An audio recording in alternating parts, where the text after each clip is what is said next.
stitches hold the edges scared and asked him to reach the closet. The father smiled and walked over. Afterwards, pulled the closet door open and his face started to bleed. It was then his blood vessels formed. She was trying, trembling. He completely froze in horror and was snapping his head back to the bed. It was empty. He was panicked for a moment, but he shook it off. It must have just been his imagination. He calmed his daughter, tucked her in for real this time, and left the room.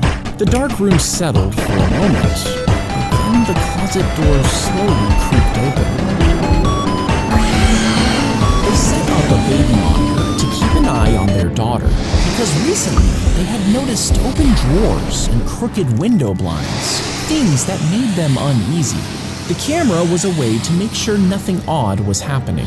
Hours later, in the middle of the night, the monitor crackled awake, instantly jolting her from sleep. She glanced at the screen and saw her husband standing over the crib, cradling their baby.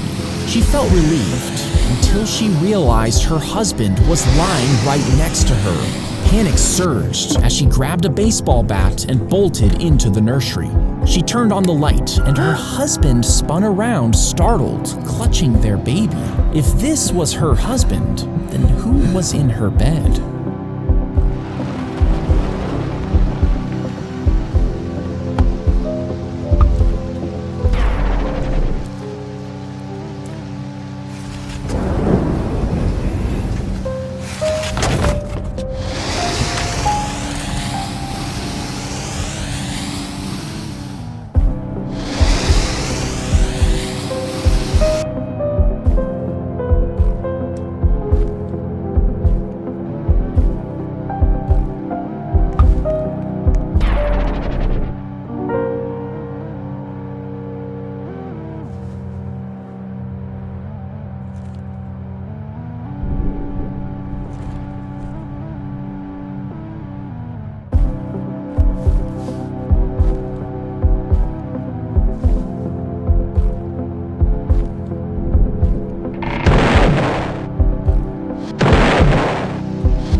As they pulled up to the haunted lighthouse, his friend told him that anyone who went up never came back down. No bodies, no answers, just gone forever. He warned his friend not to go, but curiosity got the better of him. He told him he would call from the top to prove he was okay. Phone in hand, he stepped through the door and disappeared up the stairs.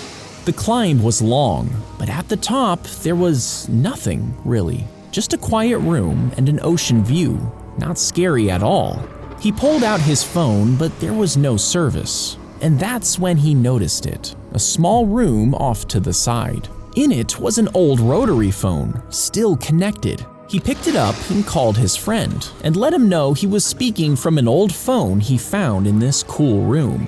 The friend froze. There was no phone or room in this lighthouse. He circled the base, looked up, and saw him standing on an old rotting plank, holding his cell phone. A gust of wind came hard off the sea. The call cut out, and only the lighthouse remained. He opened the package and pulled out a sleek-looking headset with no branding, only a QR code. He scanned it, downloaded the game, and hit launch. He hesitated for a moment, but decided to put on the headset. Immediate bright flashes filled his vision, a loud deafening tone, then everything went black. He woke up on his floor, dying of thirst and hopelessly confused. His phone buzzed and he picked it up. 55 missed calls, hundreds of texts. He looked at the date. 2 days had gone by. He scrolled through the messages. Please turn yourself in. How could you? Why? His mom's message read, I still love you, but you have to go to the cops. One message included a video link. He clicked it. It was him, lighting a house on fire. He was committing multiple terrible crimes. But when he turned to get the headset, it was gone, along with his computer. Sirens approached. Red and blue flooded his room, heart beating out of his chest. His eyes caught the back door, and he decided to run. The gravedigger decided to open the casket, just to take a quick peek inside. He was almost done digging the grave, and sometimes liked to see the face of the person he was about to bury. But what he saw made him fall back in shock. It was his face staring up from inside. Heart racing, he sprinted home to his wife, leaving the grave half dug. But when he got there, his wife looked at him with horror. She backed away, trembling, reaching for a knife behind her. He stepped forward and she screamed. He ran. He didn't know where else to go, so he returned to the graveyard. But now there were figures standing around the open casket. He crept closer. Their skin was gray, their heads swollen, and eyes were black and wide. One of them turned. It placed a hand on his shoulder. You finished the mission, Zarthan. Great job as always. He couldn't move or speak, just frozen in confusion.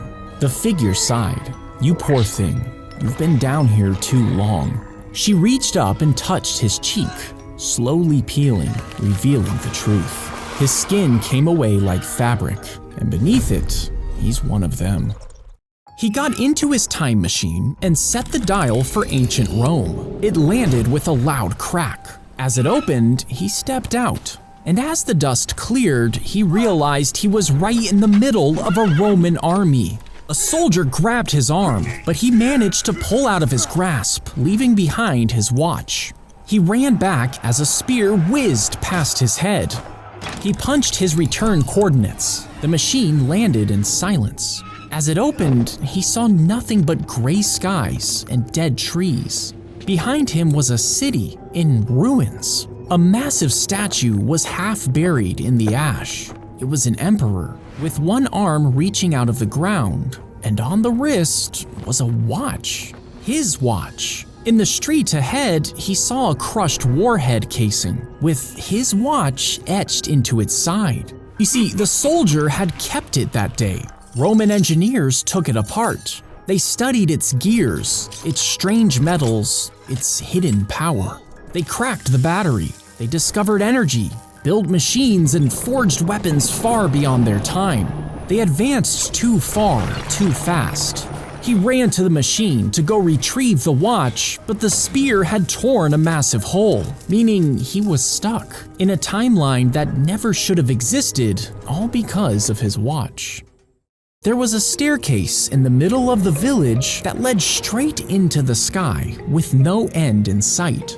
Twice a year, they held Ascension Day, where they chose a name out of a barrel. It was a great honor to be chosen. The villagers would beam with pride. His sister fixed his hair and gave him a tearful hug. She would see him again when she was chosen. The elder pressed on his chest and studied him for a moment. Then he stepped aside without a word. He climbed as the villagers cheered. But as she watched the cloud swallow him, something felt terribly wrong. Later that night, she snuck through the village and got to the base of the stairs. Climbing them without being chosen meant your name could never be called. If she did this, she might never see her brother again. But she couldn't shake the unease, so she started climbing. As the village disappeared below, the air got thinner and it was cold. She found a door. It opened with a groan. Inside was a long table with two strange figures at either end. One of the figures reached out and lifted the lid from the largest tray. She froze in disbelief. It was her brother, tied like a roast, an apple jammed in his mouth. His eyes were blinking. He was still alive. She turned to go get help, but the wind slammed the door shut.